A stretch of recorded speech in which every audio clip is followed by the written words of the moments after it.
Em, no sé cuántos tuvieron la oportunidad de ver el Campal. La verdad que fue súper enriquecedor. Los temas que dieron Tess y Parminder fueron bastante conectados, aunque al principio no parece haber una conexión, en realidad sí la hay, sí la vemos.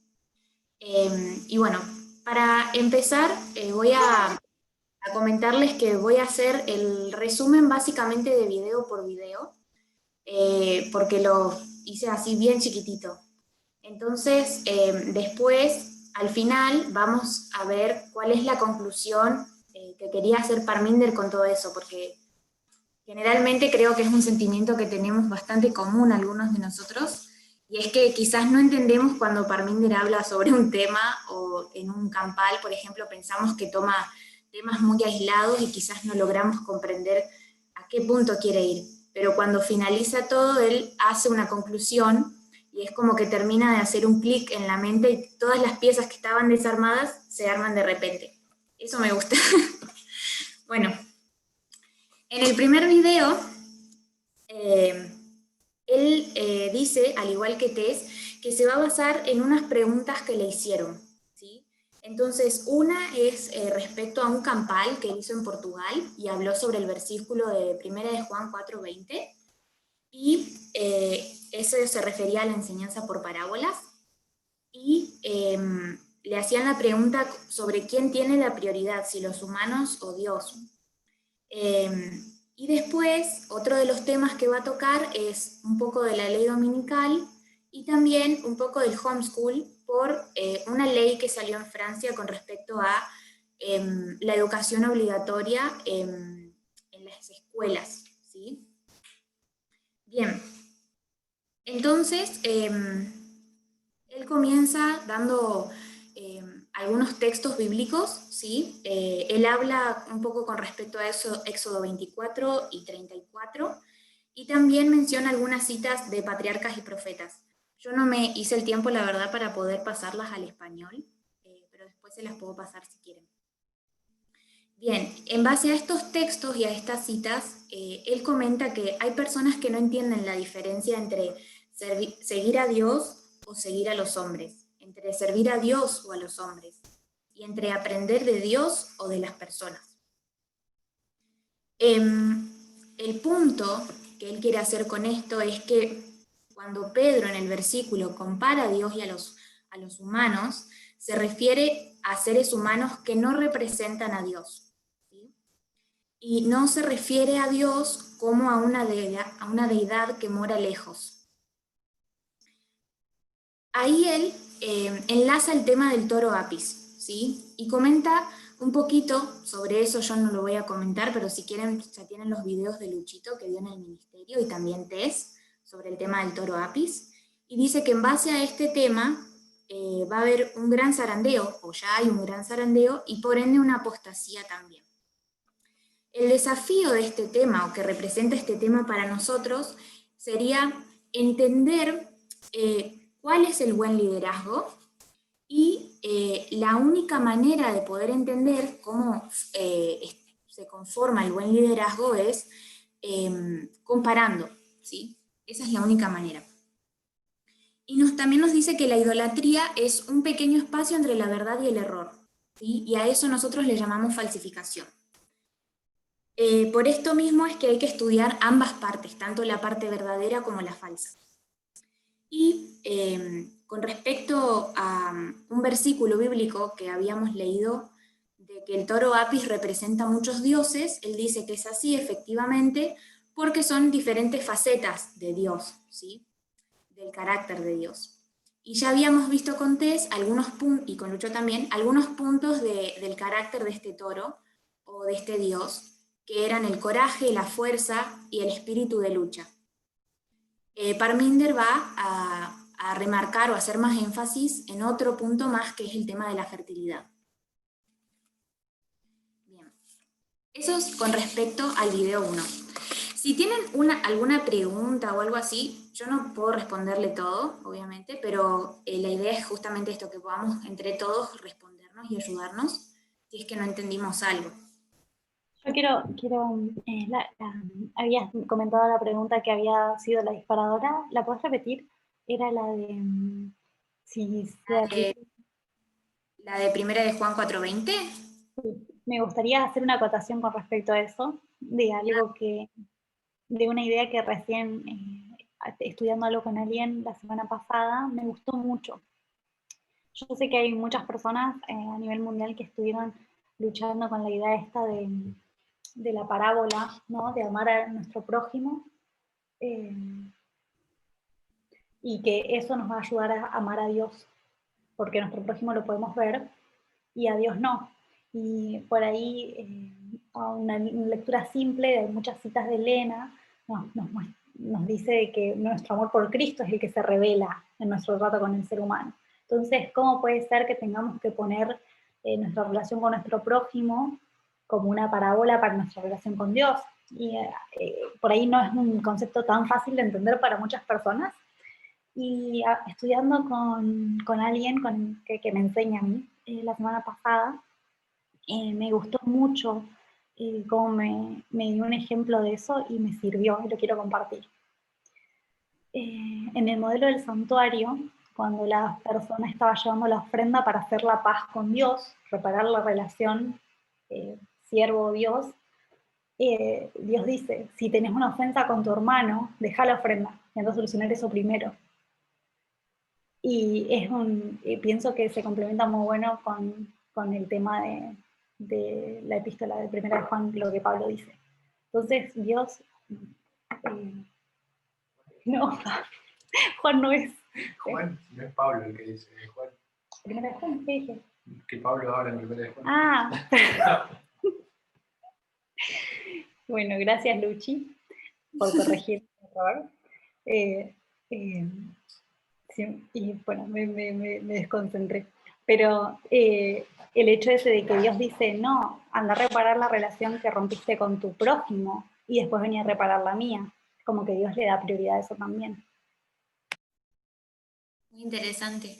Gracias, Agus. Sí, la verdad es que también como para acotar y volver al tema, hay muchas cosas que todavía no entendemos y que quizás pueden representar una dificultad para nosotros, pero bien, más adelante vamos a ir viendo cuál es el propósito que tiene Parminder al explicarnos todas estas cosas que quizás no tienen una conexión para nuestra mente, pero sí vamos a ir viéndolo a medida que vayamos avanzando. Entonces, él en el video 1 lo que hace es un repaso de este estudio del toro Apis para poder reafirmar algunos conceptos, ¿sí? Bien, entonces sigue con el tema del toro Apis, mostrando que el toro Apis es el dios de la guerra y también es el dios del amor. Y va a ir a un versículo en Éxodo 32:6, en donde justamente está el contexto de este becerro de oro que hacen cuando Moisés está en el monte con Dios y le piden a Aarón que haga un becerro. Justamente este texto nos cuenta de que ellos aparentemente juegan como idolatrando a este becerro. Y él, Parminder, nos dice que este jugar, o esta palabra jugar, tiene una connotación de intimidad sexual. Y nos lleva a Génesis 26:8, donde el rey, en la historia de Isaac, ¿sí? Un rey ve que Isaac coquetea con su esposa, ¿sí? Este rey, si ustedes recuerdan en la historia brevemente, Isaac le había dado por esposa a su propia mujer, o sea, diciéndoles que era su hermana, entonces este rey se casa, ¿no? O se iba a casar. Entonces ve por la ventana que Isaac está coqueteando o jugando, ¿sí? Con su esposa. Usa la misma palabra que en Éxodo 32:6. Entonces, luego Parminder explica que Tess compara las primeras 3 características del toro Apis con el rey Saúl en Primera de Samuel, ¿sí? Y nos comenta que el toro comienza siendo un vocero, ¿sí? Un mensajero entre Dios y la humanidad. Y también nos muestra un poco sobre el tema de la fertilidad como algo espiritual y como algo literal. Como algo espiritual nos dice que es este relámpago que cae o que le pega a la vaca, algo así, y esta vaquita tiene una concepción inmaculada del toro. Y de parte literal, digamos, es esta intimidad de dos personas, ¿sí? Esta intimidad sexual. Bien, cuando comenzamos a ver la idolatría o el cristianismo, todo está basado en ese modelo, ¿sí? Y nos dice que lo más fácil de investigar es lo que es la falsificación, ¿sí? Todo este modelo que nosotros conocemos como la cabeza de familia o la cabeza del hogar, se basa en estas ideas paganas, ¿sí? También nos comenta un poquito sobre el dios de los filisteos, que era Dagón, y toda esta concepción que se van formando mediante las culturas, y cómo se introduce la idolatría en cada uno de ellos y tienen sus formas de explicar ciertas concepciones y ciertas cuestiones que suceden naturales. Bien, y él hace una pregunta que es ¿por qué no hemos avanzado? ¿Sí? Y es justamente por todas estas ideas que se van concibiendo, ¿sí?, en nuestra mente y que nos ponen barreras y no nos dejan entender. Bien, estas ideas son las que están conectadas con el toro Apis. Bien, en el video 3, Parminder va a explayarse un poquito más en esta palabra de Éxodo 32:6, que es la H6711, es del hebreo, porque surgieron algunas preguntas de cómo puede ser que una palabra que signifique jugar, burlarse o reír pueda tener una connotación sexual. Entonces, él va a explayar un poquitito dando un ejemplo, ¿sí? Y él muestra el ejemplo del conocimiento de las 2520. Nos dice que en el 2009 fue ese aumento de conocimiento y que en el 2012 fue la formalización del mensaje con respecto a esto, ¿sí? Y nos comenta que fue algo progresivo, ¿sí?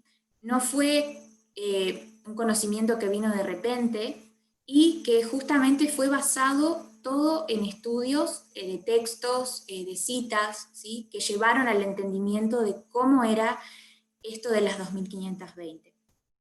Entonces él lo relaciona un poquito con este tema en ese sentido, ¿sí? ¿Cómo podemos obtener de esta palabra H6711 y tomarlo como un acto sexual? Entonces él hace unas pruebas, ¿sí?, que va siguiendo mediante unos textos bíblicos. Si quieren después le paso los textos que él hace por orden. Entonces lo que él concluye es que no es solo cómo leemos, ¿sí?, sino que la cuestión es mucho más que eso. El leer o cómo leemos, ¿sí?, está construido originalmente, o sea, tiene un contexto lo que leemos. Y ese contexto nosotros tenemos que saberlo, ¿sí? Entonces menciona algunas fechas que también las va a mencionar Tess, que son las del 2010, 2009, 2012, 2014, 2018, 2019 y 2020. Nos dice que todos estos son hitos o puntos claves para el movimiento, porque esto ha desafiado y nos ha forzado a reevaluar cómo es que nosotros estamos leyendo las escrituras, ¿sí?, o el espíritu de profecía. Entonces, básicamente lo que el video 3 nos quería proponer es cómo leer implica que las palabras están construidas en un contexto y tenemos que entenderlas en ese contexto, ¿sí? Bien. En el video 4 él va a retomar el tema del toro Apis, ¿sí?, como rey guerrero y como de fertilidad. Alguien en el chat le puso por qué directamente no fue a una cita de Elena de White en Patriarcas y Profetas para fundamentar que esta palabra, H6711, significaba esto de una relación íntima. Porque Elena lo explica muy bien y dice que el pueblo se rebeló licenciosamente y también entró en lo que era la glotonería. Entonces él leyó esa cita para también poder mostrar el punto que él quiso hacer en el video anterior. Y también planteé el hecho de que debemos meditar en esto de que el punto en sí no es lo que leemos, sino qué es lo que quiere decir lo que leemos. ¿Sí? Tenemos que meditar en esto. Entonces, él plantea una pregunta y nos dice, ¿será posible cambiar nuestra forma de pensar respecto a cómo interpretamos lo que leemos? Esta es la mayor prueba que tenemos como sacerdotes. ¿Sí? Luego entra en otro tema que no está aparte, claro, pero lo relaciona con el tema del pasado y nuestra herencia. Y pregunta si nosotros nos consideramos protestantes. ¿Sí? Generalmente nos consideramos protestantes, ¿sí? De la rama protestante. Y nos dice que tendemos a separarnos o a distanciarnos de nuestro pasado, ¿sí? ¿Por qué? Porque tenemos una herencia de protestantismo apóstata, ¿sí? Y él da ejemplos de algunas otras iglesias que las encontramos en Apocalipsis 3. Entonces, el punto que él quiere hacer con esto es la forma que nosotros tenemos de ver las cosas, ¿sí? ¿Por qué? Ahí lo engancha justamente con el video 4, y es que si nosotros no queremos tener relación con nuestro pasado y pretendemos cambiarlo, deberíamos permitir que los católicos cambien su forma de pensar en cuanto a su pasado. No sé si recuerdan que hace varios años ya los católicos pedían perdón por esto de la Santa Inquisición y todas estas persecuciones que habían hecho. Entonces, justamente plantea esto. A lo que me quiero referir y lo que entendí de lo que dijo Parminder es que no nos podemos desligar de nuestra herencia, ya sea buena o mala, ¿sí? Las cosas buenas debemos mantenerlas, y las cosas malas tenemos que cambiarlas, ¿sí? Bien, también comenta... Sí. En cuanto a ese tema, me llama la atención porque él está tratando de hacer que nosotros reflexionemos en que de la misma manera en que nosotros vemos a los demás, tenemos que vernos a nosotros. Porque el adventismo agarra una cita de Elena White donde dice que Roma no cambia, que siempre ha sido la misma y que solo hace falta que se le dé el poder para volver a ser igual. Entonces cuando nosotros vemos a un católico que dice, no, mirá, nosotros cambiamos, y cuando nosotros vemos la realidad es que la Iglesia Católica no está persiguiendo a nadie, no está matando a nadie, ni está queriendo oprimir. Es más, vemos que hasta está hablando de libertades. Y nosotros vemos nuestro legado y nosotros decimos, sí, nosotros sí cambiamos. Cuando vemos un protestantismo que también persiguió, que también mató, que también es intolerante, nosotros decimos, no, nosotros sí cambiamos. Entonces, ¿cómo nosotros sí podemos cambiar y ellos no? Entonces, y luego da ejemplos cuando habla de los musulmanes, esa manera de que tiene que ver con el sentido común. Tal cual. Gracias por el aporte, Mati. Bien, luego introduce justamente algo que tiene que ver con los musulmanes porque muestra los 5 pilares de la ley Sharia, ¿sí? Yo estuve buscando un poquito con respecto a la ley Sharia y para aquellos que no saben lo que es la ley Sharia, ¿sí? Está en el Islam, básicamente, ¿sí? Y son diversas formas, ¿sí? Y reglas doctrinales que tienen en cuanto a lo social, en cuanto al culto y las relaciones sociales, y para ellos esto es por revelación, ¿sí? Y el término usado en árabe significa literalmente manera de guardar la ley de Dios, ¿sí? Entonces básicamente esto es la ley Sharia. Si nosotros vamos a estos pilares, a estos 5 pilares, son básicamente los mismos que nosotros en cuanto a principios, ¿sí? Fíjense, los 5 pilares básicos son: creemos en un Dios, creemos en la oración, creemos en la caridad, creemos en el ayuno y creemos en el peregrinaje. Y un Entonces, mensajero. ¿Cómo? Y un mensajero. En el peregrinaje y un mensajero. Entonces, ¿cuál es la diferencia entre ellos y nosotros? Esa es la pregunta que nos hace Parminder. Y la respuesta es ninguna, ¿sí? En cuanto a principios, ninguna. Y justamente trae a colación ahora el tema del toro Apis que estuve hablando en los videos anteriores, ¿sí? Este modelo de cabeza del hogar es la misma forma que tiene el Islam de verlo, ¿sí? Es decir, que ellos interpretan de la misma manera que nosotros lo hacemos, ¿sí? Entonces, no podemos ver una diferencia.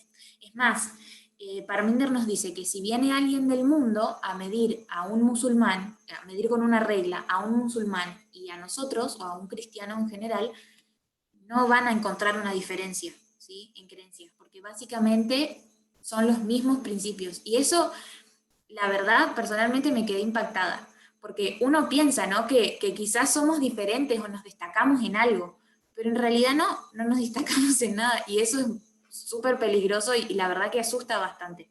Entonces vamos a seguir viendo qué es lo que nos quiere proponer Parminder con esto.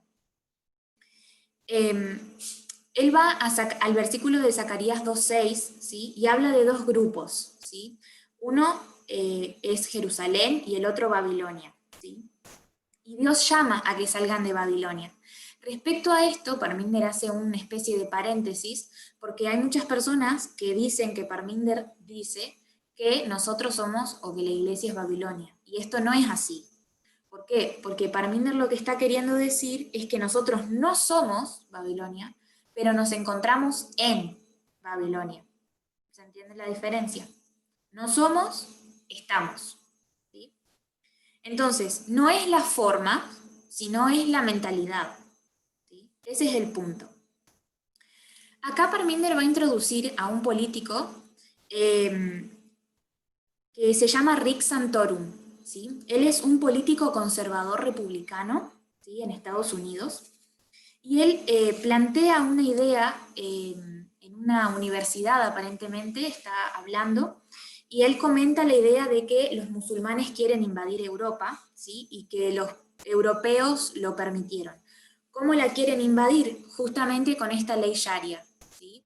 Quieren imponer sus ideas, y con esta ley Sharia que él dice que es una ley monolítica. Para los que no saben lo que es algo monolítico, es una estructura que tiene solamente una única forma de percibir las cosas, ¿sí? Tiene una sola perspectiva. Entonces dice que esta ley Sharia monolítica es opresiva en cuanto a su interpretación, ¿sí? En cuanto a las relaciones y la sociedad. Entonces, si nosotros pensamos que los católicos o los musulmanes tienen una perspectiva fea de las cosas, básicamente nosotros, la nuestra también. ¿Por qué? Porque fuimos cortados con el mismo molde. ¿Sí? Bien. En el siguiente video, que es el 5, sigue comentando sobre Rick Santorum, ¿sí? Y lo que él estaba haciendo en esta universidad era comparando y contrastando el nuevo mundo con el viejo mundo, ¿sí? Entonces justamente sigue con esta idea diciendo que Europa está bajo un ataque, que América está segura, y este ataque bajo el que está Europa es el Islam, ¿sí? Rick Santorum llama a Europa como la Europa sin Dios o la Europa atea. Y dice que esta religión, el Islam, la está absorbiendo, ¿sí? Y en esta universidad se encuentra con la sorpresa de que un estudiante lo acorrala, ¿sí? ¿Por qué? Porque le pregunta sobre la ley Sharia, si sabe sobre los 5 pilares de la ley Sharia. Y este alumno explaya un poquito más, le comenta las leyes, pero Rick Santorum no puede ver que su fundamentalismo conservador cristiano es lo mismo que la ley Sharia. O sea, la parábola que él está intentando hacer básicamente es lo mismo. Lo que está pasando en Europa, para él, pasa lo mismo en América, ¿sí? Entonces, Rick Santorum pertenece a una especie de grupo que se hace llamar MAGA, que ya conocemos, las iniciales de Make America Great Again, que es hacer a América grande de nuevo. Ese es como el eslogan, se podría decir, de Trump, ¿sí? De las elecciones cuando Trump fue electo. Y lo que Parminder propone es que este again, o de nuevo, es una mentira, ¿sí? Y que la palabra great o grande es una forma de sinécdoque, ¿sí? ¿Por qué? Porque podríamos cambiar ese great por cristiana. Entonces sería como hagamos a América cristiana, básicamente. Entonces, lo que trata de mostrarnos Parminder es esta parábola, ¿sí? Que quizás Rick Santorum está haciendo sin darse cuenta, y que este estudiante le mostró, pero que él no pudo ver. ¿Por qué? Básicamente el estudiante actuó como Jesús en el Nuevo Testamento. ¿Qué hizo Jesús con sus enemigos, si podríamos decir así? ¿O cómo se relacionó con ellos? Mediante parábolas.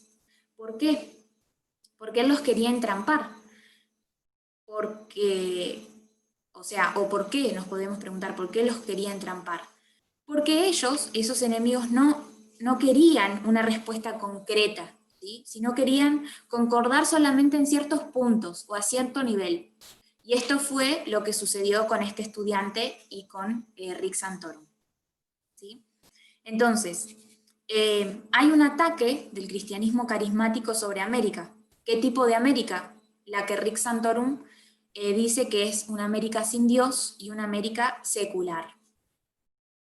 Entonces, vemos al protestantismo y al capitalismo luchando contra el secularismo, perdón, me retrabé.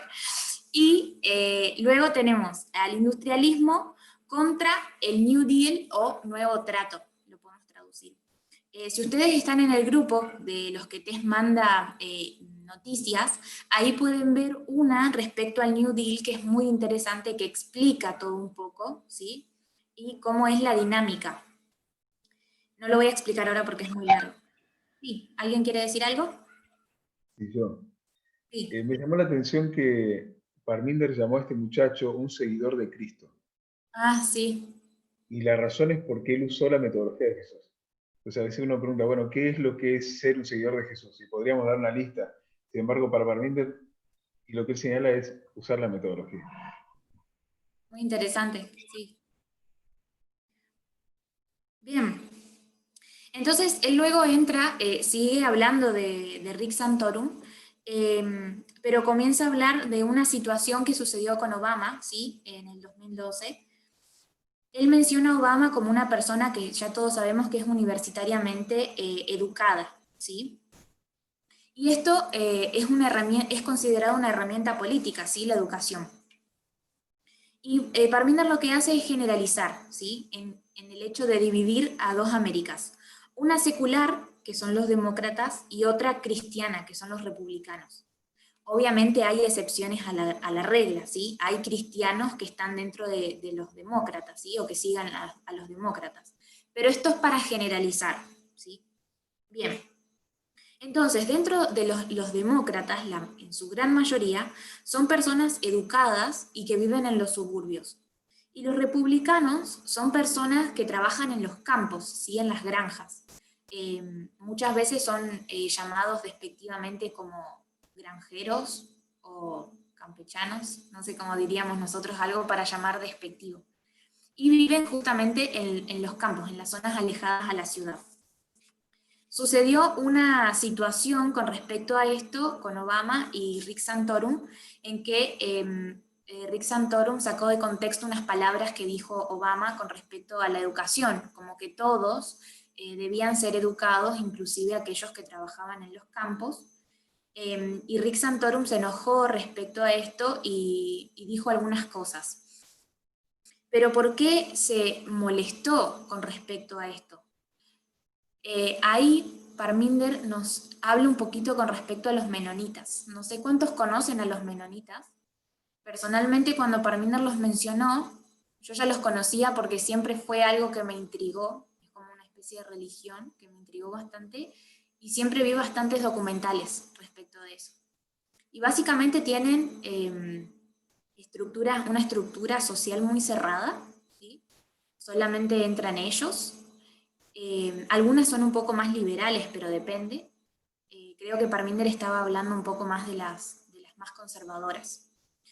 Y ellas tienen, este tipo de sociedad tiene, con respecto a la educación, una especie de rechazo, por así decir. ¿Por qué? Porque ellos piensan que si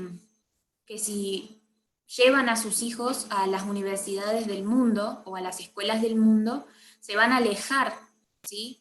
de su religión o de sus creencias. Y justamente este es el punto que hace Parminder, ¿sí? El hecho de darles a los hijos, mediante la educación, la capacidad de pensar por ellos mismos es peligroso, y para ellos lo peligroso es malo, ¿sí? Y entonces lo que justamente Parminder plantea es el hecho de que nosotros somos iguales en ese aspecto, ¿sí? Porque me van a decir ustedes si alguna vez no pensaron el hecho de que estudiar en una institución cristiana los iba a mantener dentro de la iglesia. Yo lo pensé personalmente. Mi madre también lo ha pensado. Por eso es que estudié en Misiones y acá en la UAP. Entonces, hay que ver cuáles son los principios detrás de esto. Y justamente Rick Santorum, al ser un conservador, también tiene esos mismos principios. Y nosotros también.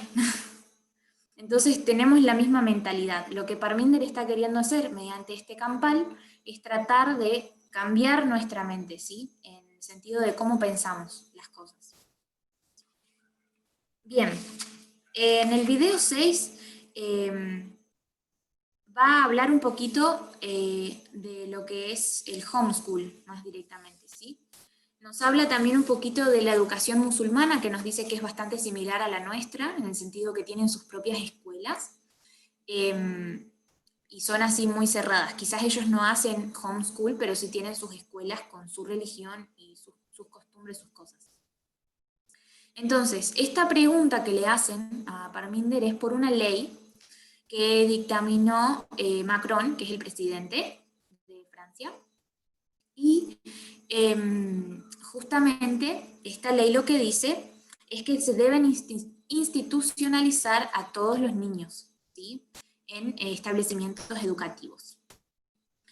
Entonces, hay varias razones por las cuales la gente o las familias deciden, ¿cómo se dice?, hacer homeschool, ¿sí? Una de las razones es la académica, otra es la social y otra es la religiosa, ¿sí? Lo que sucede con esto es que hay muchas familias que fallan, ¿sí?, en la parte académica, y la mayoría de las personas no hacen un buen trabajo, ¿sí? Algunos, también Parminder habla con respecto a la edad, ¿sí? Porque hay toda una cuestión respecto a la edad de los niños. Antes de seguir hablando, quiero hacer un paréntesis y decir que quizás a algunos de nosotros nos parece un poco inútil este tema, porque quizás no tenemos hijos, o no los vamos a tener, o ya tuvimos hijos. Entonces capaz parece como que esto de homeschool no tiene nada que ver. Pero es interesante ver cómo Parminder está introduciendo la metodología en cada uno de estos temas que él toca, ¿sí? Bien, entonces continuando, dice que hay algunos escritores seculares que hablan con respecto a la edad de iniciar la escolarización en los niños, y es a partir de los 4. Y Elena de White dice a los 8, ¿sí? Según lo que se ha leído. Entonces, lo que propone es el hecho de tener cuidado, ¿sí?, con comparaciones y argumentos que hacemos respecto de las escuelas en casa versus las escuelas públicas, ¿sí? Y también nos habla de que la mayoría de las familias que hacen homeschool, ¿sí?, son del tipo fundamentalistas, ¿sí? Y esto es un gran peligro. También nos habla un poquito del tema de la sociabilización, y nos dice que hay dos cosas negativas respecto de esto, y es que, una, el niño se vuelve muy solitario, y solemos subestimar la soledad del niño, y el otro es la sociabilización en cuanto a la educación de niños y niñas, ¿sí? Porque por mucho tiempo, en años pasados, se ha tomado la elección de educar a niños por un lado y a niñas por el otro. Y entonces, Parminder nos dice que esta no es una educación saludable, porque esto no permite que los niños conozcan cómo piensan o sienten el género opuesto, ¿sí? Entonces esto no sería algo positivo para todos estos temas que estamos viendo nosotros respecto a, ¿cómo se dice?, la igualdad, ¿sí? Entonces, por el hecho de que Tania. tenemos... Sí, Mica levantó la mano para hablar. Mica, dale. Ay, perdón, me la olvidé arriba. No, iba a agregar que además del tema del conocer al género opuesto, también el estudiar en la casa evita que uno pueda conocer otras realidades, otras familias, que te abren la cabeza a mundos que uno literalmente no se puede imaginar si no es parte de tu familia, y tiene una traba muy grande con la empatía después. Por eso incluso las escuelas públicas en eso tenés una ventaja con una privada, más allá de que no sea religiosa, porque realmente son muy, muy diferentes las realidades con las que te vas a chocar. Obvio que después hay otras cosas para evaluar en cuanto a educación y demás, pero por ese lado tenés una ganancia de empatía bastante importante. Claro. Sí, la verdad que sí, yo he estudiado tanto en escuelas públicas como en privadas y he notado la diferencia. Y sí, es muy importante esto que decía Mica, del hecho de conocer otros contextos y otras realidades, que el hecho de estar en la casa no te permite. Bien, entonces esto de tener una visión monolítica, como decía, del mundo y de las cosas, hace que se tome el marco moral de un adulto y se lo quiera introducir en el del niño, ¿sí? Lo que tenemos que tener en cuenta, que nos dice Parminder, es que el cerebro del niño es diferente al cerebro del adulto, ¿sí? Y el cerebro tarda en madurar aproximadamente 20 años, ¿sí?, para poder llegar a cómo piensa un adulto, ¿sí? Metafóricamente hablando, podemos decir que no se puede alimentar a un niño con la comida de un adulto, ¿sí? Por eso también él habla de por qué a los niños les gusta tanto las caricaturas, porque justamente están hechas para su cerebro, ¿sí?, para cómo ven ellos las cosas. Y nos dice algo muy interesante, y es el hecho de que los niños tienen la empatía de forma inherente, ¿sí? Y que el hecho del fundamentalismo que hay en la religión la va sacando de a poco, a medida que el niño crece. Y esto la verdad es que yo nunca lo había pensado. Y es bastante preocupante que nos quite cosas tan importantes como la empatía, ¿sí? Creo que también, a medida que pasa el tiempo y voy conociendo más de estas cosas, siempre me acuerdo del versículo de que tenemos que ser como niños. Y quizás en estas cosas también son las que tenemos que volver a ser como niños, volver a practicar la empatía, volver a practicar este tipo de cosas que a medida que uno va creciendo las vamos perdiendo, ¿sí?, por esta institucionalización de alguna manera, o fundamentalismo, si lo podemos llamar así. Entonces, Parminder toca estos temas porque él quiere mostrar la perspectiva de cómo el mundo ve al homeschool, y también él quiere resaltar puntos en los que las familias suelen caer, básicamente las familias que hacen homeschool, ¿sí? Acordémonos que estos temas estaban dirigidos más que nada, obviamente a todos nosotros, pero las preguntas que se hicieron, las hicieron los hermanos de Francia, ¿sí?, del Ministerio de Francia. Entonces, estas preguntas de homeschool son básicamente para personas que están pasando esta situación, ¿sí? Bien, entonces, de estos principios, ya en el video 7, ya estamos casi finalizando, nos dice que estos principios son los que debemos recordar constantemente. ¿Y cuáles son esos principios? Básicamente es cómo leemos, o qué quiere decir lo que leemos, y nuestra forma de ver las cosas, ¿sí?, la mentalidad que vamos formando. Entonces, lo que nos plantea Parminder es por qué nosotros no lidiamos con el problema, y él nos dice que es porque tenemos miedo de del mundo, ¿sí? Y también introduce el tema de la educación y Elena de White leyendo algunas citas, y nos comenta una situación, una experiencia de Elena, en Australia, si mal no recuerdo era, en la que, bueno, ella fue y justamente lo que básicamente hace un adventista misionero es ir e instalar una iglesia en el lugar y un sanatorio, ¿sí? Y debido a la concurrencia que había de gente, y porque estaban muchos mirando ese lugar, se aumentó la cantidad de niños. Entonces vieron la necesidad de hacer una escuela. Y surgió este problema de que Elena dice en sus escritos que los niños deberían empezar a ir a los 8 años a la escuela. Entonces estaba esta situación de que los niños de 8 años hacia abajo no podían ir a la escuela, pero ya estaban en edad de ser escolarizados. Entonces, acá lo que Parminder nos quiere mostrar es cómo las circunstancias alteran las condiciones, ¿sí? Entonces, una pregunta que él nos hace es, ¿quiénes son? Por eso, porque las personas que estaban ahí utilizaron las citas de Elena para decir que estos niños de 8 años no podían ir a la escuela. Entonces, ¿quiénes son más tontos?, pregunta él. Aquellos que obedecían a Elena de White haciéndose de un escrito está, sin tener las posteriores declaraciones de Elena de White, porque ella después no se retracta, pero rectifica lo que dijo. Entonces, ¿ellos son más tontos o nosotros? Y la respuesta es que somos nosotros, porque siendo que ya tenemos los escritos de Elena de White y todas las rectificaciones que ella hizo respecto de algunas cosas, de algunas declaraciones, seguimos leyendo literal a literal, ¿sí? Y seguimos tomando esas declaraciones como verdaderas y no leemos en su contexto para saber cómo aplicarlo al día de hoy. Entonces, las circunstancias alteran las condiciones. ¿Sí, Mati? O sea, hay dos principios. Uno es ese, que las circunstancias alteran las declaraciones reveladas, y el otro principio es el de todo lo que veo es todo lo que hay. Hablaba de ese estudio de la visión de reflejo.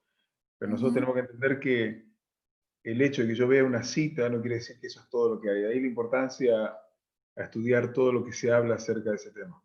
Y el peligro de este juego del debate, porque el debate tiene esto de, bueno, vamos a hacer una pregunta, yo te tiro una cita o un verso. Sin embargo, eso es solo reflejo, no podemos manejarnos de esa manera. El tema es que como adventistas hemos sido educados de esta manera. Ya cuando uno ve la misma fe de Jesús, ¿qué es? ¿Es una pregunta o un versículo? Es como que para esa pregunta la respuesta la encontrás en un verso. Y eso es decir, todo lo que veo, todo lo que leo es todo lo que hay. Sin embargo, sabemos que no es así. Entonces, tenemos que volver a reeducarnos a cambiar ese estilo de estudio. Amén. Bien, y para finalizar con el último video, Parminder trata de resumir y llevar todo al punto que él quiso hacer básicamente mediante todos los estudios que dio. Y justamente es esto de la metodología, ¿sí? Ese es el punto que él quiso hacer. Y fíjense qué interesante, porque como les decía al principio, parece ser como que nada de los temas que él trató tenían conexión entre sí. Pero en realidad sí, y además aplicó la metodología, ¿sí? Ese video que él hizo hace un tiempo atrás sobre lo que era hermenéutica y exégesis, él dio unos principios básicos, y mediante este estudio yo pude ver que él aplicó todas las reglas, esas que él mostró, que eran las 14 reglas de Miller condensadas en 3. ¿Sí? Los que puedan ver ese video, mírenlo porque está muy genial, es bien cortito, pero básicamente todo este estudio quiere encauzar lo que es, o apuntar a lo que es la metodología. La necesidad de ser consistentes, la necesidad de ser intelectualmente honestos, ¿sí? Porque muchas veces tenemos ideas preconcebidas y no queremos soltarlas. Y es muy importante para nosotros soltar, porque si no soltamos lo que sabemos, no podemos aprender cosas nuevas. ¿Sí? Tenemos que ser honestos para enfrentar también nuestros miedos, ¿sí? porque él decía algo interesante, y es que a aquellos que no les gusta lo que ven, no aceptan lo que se les dice, ¿sí? Por eso es que hoy en día hay muchas personas que están saliendo del movimiento, ¿sí? Y justamente hablaba esto que comentó Mati, que habla vuelve a hacer hincapié en un tema ¿cómo se dice? En otro campal, que él habló con respecto a cómo actúa nuestro cerebro, ¿sí? Ahí Mati está preguntando sobre qué video es. En Estudios Proféticos yo hice un video de media horita hablando sobre ese tema, que es cómo interpretar la escritura, si mal no recuerdo se llamaba. Si no, podés buscar, después te puedo pasar el link, puedo poner el link en Estudios Proféticos del video original. Entonces, Parminder hace referencia, como decía, a un tema que tocó en el campal respecto a cómo funciona nuestro cerebro, ¿sí? Que dice que tenemos una parte rápida y una parte lenta, ¿sí? Una parte de reflejos y otra parte que es reflexiva.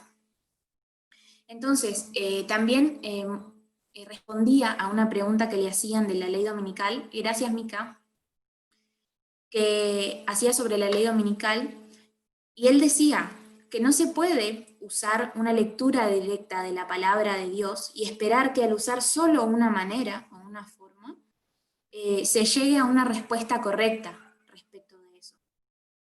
Y ahí viene también lo que decía Mati, que lo que ves o lo que lees es todo lo que hay. Muchas veces nos quedamos con esa idea y no es así, ¿sí? Aquellos que se quedan con esta idea tienen un deseo de ser ignorantes, ¿sí?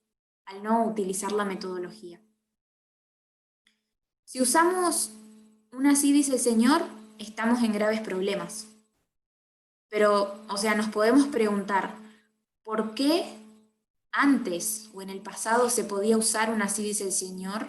¿O por qué funcionaba eso y ahora ya no? ¿Alguien me puede responder? Por ahí no sé si contestar esa pregunta, pero me hizo pensar nosotros creemos en un así dice el Señor, solo que el así dice el Señor es cómo interpretás lo que estás leyendo, no es lo literal. Queda sujeto a tu sentido común, ese es el tema. Claro, tal cual. Tenemos que utilizar el sentido común, ¿sí? Entonces, justamente en el pasado también ellos utilizaban un así dice el Señor, porque Parminder explica un poco sobre el tema del culto a la persona, ¿sí? Quizás no se, ¿cómo se dice? No se cuestionaba tanto lo que el líder espiritual utilizaba como metodología, ¿sí? Entonces ellos utilizaban ese así dice el Señor y eso no era cuestionado, ¿sí? Pero ahora es diferente para nosotros, ¿sí? Y nuestro objetivo es reeducarnos en cuanto a cómo leemos, ¿sí? O cómo pensamos. Este es el objetivo de este campal, ¿sí? Reeducarnos. ¿Sí? Pensaba, por ejemplo, los fariseos con Moisés, era un culto a la personalidad. Era, lo dijo Moisés, está escrito así, tal como está, es indiscutible. Y Jesús dice, no, y lo cambió. Yo te lo cambio, y eso lo odiaban. Sí, tal cual. Es interesante. Entonces, justamente podemos ver otra vez que las circunstancias alteran las condiciones, ¿sí? Hoy en día muchos utilizan la misma metodología, que es esta de lectura superficial, ¿sí? Y creen que leer de esta manera es una marca de inteligencia, por así decir, y es algo relacionado con lo que decía Matías, o sea, es como que tratamos de refutar algo que nos dicen en contra nuestro con una cita o con un versículo, y decimos, a ver cómo me respondés a esto. Pero esa no es la idea, ¿sí? Por causa de este problema, perdimos y seguimos perdiendo personas en el movimiento, ¿sí? También nos podemos hacer algunas preguntas como, ¿por qué Elena de White no dio respuestas con respecto a esto de la educación en el momento en que se dio cuenta que había habido un error sobre lo que dijo? Y Parminder habla de los momentos correctos, ¿sí? Nos dice que dar respuestas en el tiempo inapropiado nunca ayuda. Entonces, ¿por qué el movimiento esperó 30 años para hablar sobre cómo iba a ser la ley dominical? Justamente por ese mismo motivo, porque no era el momento correcto, porque nadie se hubiera unido al movimiento y porque no salva vidas, las destruye, ¿sí? Eso es lo que hace la verdad en el momento incorrecto, perder vidas. Entonces, cuando éramos niños, Dios tenía que tratarnos como niños. Cuando nosotros entendíamos una así dice el Señor de forma literal, niños, entre paréntesis, Dios nos trataba de esa manera. Pero ahora somos adultos, ¿sí? Tenemos una metodología y Dios nos debe tratar como adultos. Entonces tenemos que cambiar esta condición de niños a adultos. Bien. Y básicamente, como decía Mica, esta solución es usar el sentido común, ¿sí? Tenemos que utilizar el sentido común, tenemos que ser objetivos o buscar a alguien que sea objetivo por nosotros, nos decía Parminder. Y algunos puntos más que hace él con respecto a la educación es que en realidad el jardín no es la escuela, o sea, no es para la escuela, sino para hacer cosas manuales con los niños, y es un puente entre la casa y el mundo, ¿sí? Y también nos habla un poquito sobre la educación de María Montessori, que fue una médica, psiquiatra y una pedagoga, que nació en 1870 y murió en 1952, es decir, que vivió en el periodo de Elena. Y ella desarrolla, mediante el método científico, una forma de enseñanza mediante los sentidos, y también desarrolla todo el tema del respeto y la apreciación hacia los otros, ¿sí? Como en Primera de Juan 4:20. Entonces, básicamente con respecto a todo esto de la educación y de la metodología, del sentido común, el llamado que nos hace Parminder es a no dejar el movimiento. ¿Por qué no dejarlo? Porque en primer lugar no tenemos a dónde ir, ¿sí? No tenemos otro lugar de donde sacar la verdad, de donde sacar la verdad presente. Y también nos motiva a no irnos del movimiento, porque en breve vamos a tener respuestas más refinadas a todas las preguntas que nosotros tenemos. Entonces es una cuestión de paciencia simplemente, saber esperar los tiempos que Dios tiene con nosotros, porque es así. Entonces, para hacer un repaso muy breve, los principios que él pide que recordemos constantemente son cómo leemos, qué quiere decir lo que leemos, la forma de ver las cosas, nuestra mentalidad, y usar el sentido común. Podríamos resumir estos videos en esas tres cláusulas, podríamos decir de alguna manera. Con esto yo ya terminaría. ¿Alguno tiene algún aporte más que quiere hacer? Pensaba, cuando él planteó el tema del sentido común, por ejemplo, a personas que van con una cita, por ejemplo, el decreto dominical. Nosotros vemos la realidad del mundo hoy. La mayoría de las personas del mundo ni siquiera son cristianos. Son de varias religiones. Y pensar que va a haber un decreto dominical, que se va a imponer un decreto dominical a todo el mundo, hoy es impensado. No hay ninguna posibilidad ni cercana de nada, un decreto dominical nacional y mundial. Entonces, pero sin embargo, ¿cuál es el sostén? Sí, pero yo tengo una cita. Tengo una, así dice el Señor. Entonces, ante ese planteo, el sentido común es, cuando no entra metodología, no entra nada, es ir al sentido común. Mira, esto no hay manera que pase. Entonces, tiene que ser explicado de otra manera.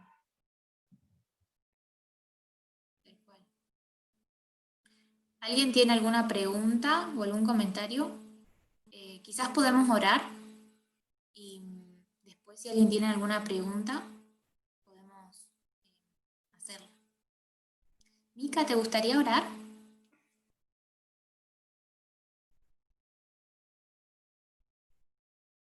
acá. Perdón, se me trabó. Ahí, oremos. Querido Padre que estás en los cielos, gracias porque nos permite repasar estos temas tan importantes. Hemos visto muchísimas cosas estos últimos días de este año, Señor.